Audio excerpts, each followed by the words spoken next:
Hi, we're back. Once you have your sticks and you brought them back, now you want to fix them up, do various things with them, make them look nice, make them as gifts for people or something like that. We're going to cut the knobs off, so we're going to use, well, one of these Japanese type saws that are available at hardware stores and so on. And we're going to cut all the knobs off of it, and then we'll sand them down. We'll sand those knobs down and then possibly sand some of the rough spots out of the, so we like sandpaper block. We use the medium, and they're simple to find, easy to find. We did, I point out the saw we used to cut in the field was just a gardener's saw from like Orchard Supply or someplace like that. And of course we always have, we're going to have a need to do some carving. We may want to carve something on there, carve it out and put some leather on it or do something like that. And what we do is sometimes we wrap leather around it, and we'll show you examples of that. We might want to, these laces, all these leather pieces are available from leather stores and hardware stores or something. Oftentimes you can just buy a little scrap bundle. That's what those were. Sometimes we use, from climber supply places or whatever, it's just lace that looks real pretty to put on there. Make a handle out of it or just make a deco. And of course glues, you're going to use glues. We do often get into putting the leather on, we'll use brads. So we have all the different colors, brass and copper and silver color. Some people may want to do wood burning. Just a simple wood burning tool works great. Inlay is a little more complicated. I've gotten into it a little bit lately, but it's still fairly hard to do. But you use glues like this, and you can use you have turquoise and different levels of powder and granular and so on. And then of course I also put out some, sometimes we use walnut varnish and some urethane to finish it off with. And I love these little paintbrushes they have now. Tips, I like tips on mine because I want them to feel soft when they hit the ground.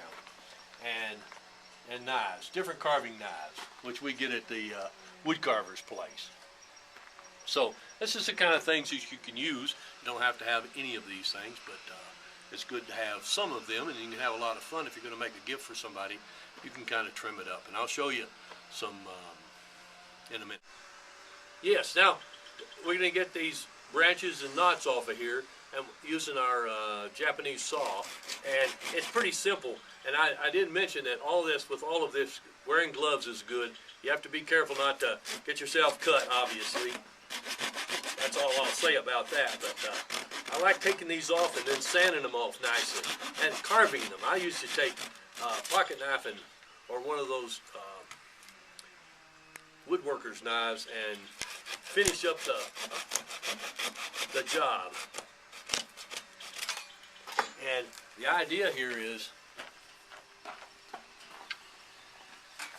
to, and I haven't completely peeled this, and I'm going to show that in a minute.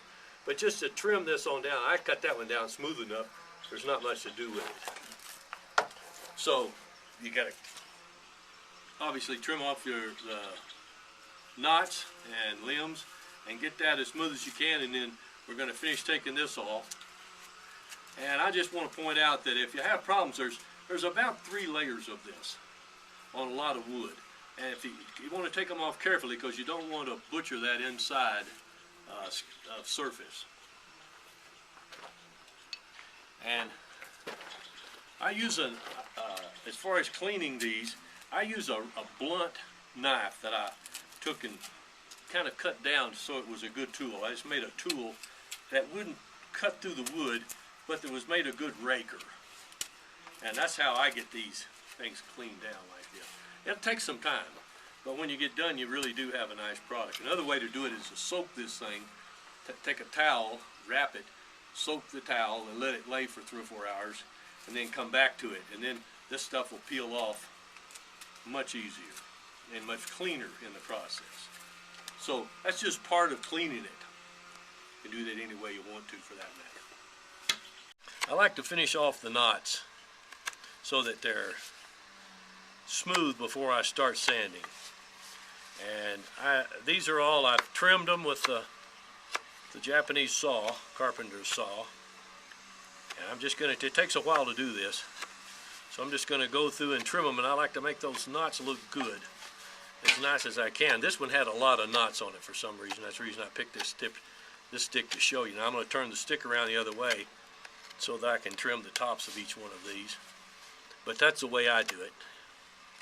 I'm going to sand I've already trimmed the ends with my pocket knife or my carving knife. I used to use a pocket knife, and then I graduated to a carving knife. But then I'm going to pretty much sand the stick itself at this point, just to smooth it out, so it'll have a nice smooth finish, particularly up in here where you're going to have your hands on it, and whoever's going to use it. And then when I hit a knot, I kind of go extra hard on that. And this wood is soft, so it's real easy to work with. But it's also very stout, so it makes it very nice as a stick. And it's light, so it makes a really nice hiking stick. And also pretty. So now we're taking some of our darkness off our stick. So that's how we're going to take some of that Watco walnut and just put back on here and put some of the color back in. Okay, so after we've sanded the stick, we're just going to wipe it with a damp cloth to kind of prepare it for a little stain. And then we'll go over here to our staining area and our pavilion up in the woods, and now that's really going to be some nice looking wood there. You can see it's got a lot of different stripes and colors in it. Let's go try it. Okay, we're just going to smear a little bit of walnut on here. That I think it's a light walnut, but it's just, and then we're going to get most of the way down on the stick, and then we'll wipe it off with a piece of an old t-shirt. And that's after we've wiped off the dust from the sanding. But it's really, as you can see, now this has to be wiped off. It can't be left on here. It'll cause it to be very sticky, and it'll take forever to dry. But it's going on pretty good. In this case, this is a little Minwax medium walnut, I believe, but it's right at the bottom of the can, so it doesn't have a lot of stain left in it, you can see. We have it all stained. We've got a layer of stain on there. If you want more, you can always put another layer, but now I'm just kind of wiping it off. And first of all, that's going to take that down and make it look absolutely like it's the original piece of wood, which it is very close to what it looked like when we took the skin off of it, layers of bark.